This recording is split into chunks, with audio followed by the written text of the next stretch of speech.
Une fille m'est tombée dessus au bar l'autre jour pour me faire dire quelque chose dans cette chronique, ce qui arrive de plus en plus souvent.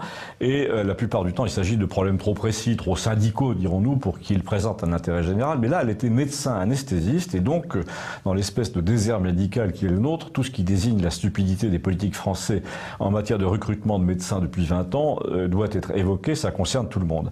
Déjà, je commence par un souvenir. Cette fille, je la connais depuis des années, depuis ses études, depuis sa première année de médecine. Elle avait une amie qui faisait sa première année aussi, mais les études de médecine présentaient déjà une particularité, c'est que pendant la première année, on ne voyait presque jamais de prof, on faisait tout sur DVD, et la part réservée aux maths et à la physique était absolument délirante.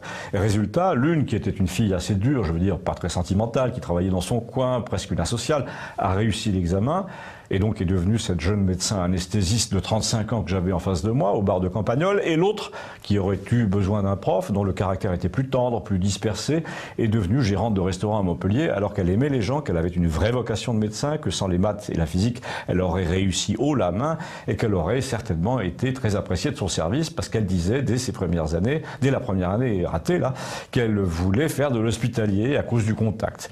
Au lieu de ça, en ce moment, elle fait 100 couverts par jour, c'est du contact aussi, mais bon. Et le pire, c'est que l'autre, elle, a refusé, comme beaucoup de jeunes médecins, d'appartenir au secteur hospitalier pour être intérimaire, ce qui était un calcul intéressant au départ, il y a 10 ans, parce qu'on avait plus de liberté. Oui, sauf que là, son statut protégé est en train de voler en éclats, parce que peu à peu, comme les hôpitaux sont en faillite, comme les intérimaires sont protégés par des conventions, les gestionnaires d'hôpitaux vont recruter des médecins un peu partout en Europe, en Roumanie, en Égypte, en Italie, voire partout dans le tiers-monde, où des gens formés sur place en Inde ou au Togo se retrouvent au CHU de Grenoble, où ils gagnent mieux leur vie, évidemment, où ils appauvrissent les médecins français et où ils ne soignent pas les gens de leur pays d'origine, qui pourtant les ont formés.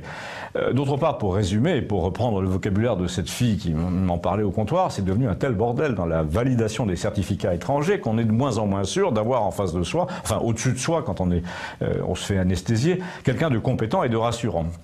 Il y a certains pays du tiers-monde, me disait-elle, où pour valider tous tes points à l'université, il est bon d'avoir un père ancien ministre, tu m'as compris.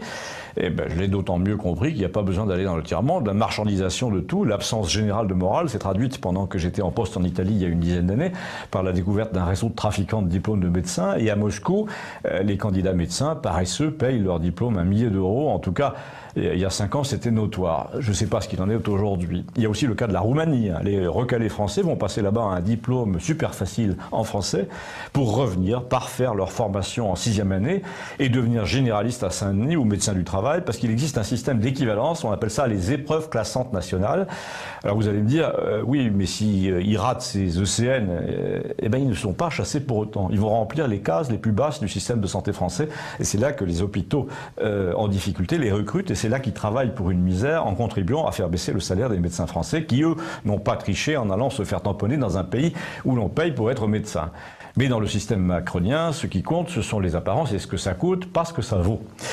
Donc, quand vous allez dans un petit hôpital connu pour avoir des difficultés, ne vous méfiez pas forcément du personnel venu du tiers-monde, enfin pas plus que des autres, mais en revanche, méfiez-vous des médecins français qui parlent le roumain.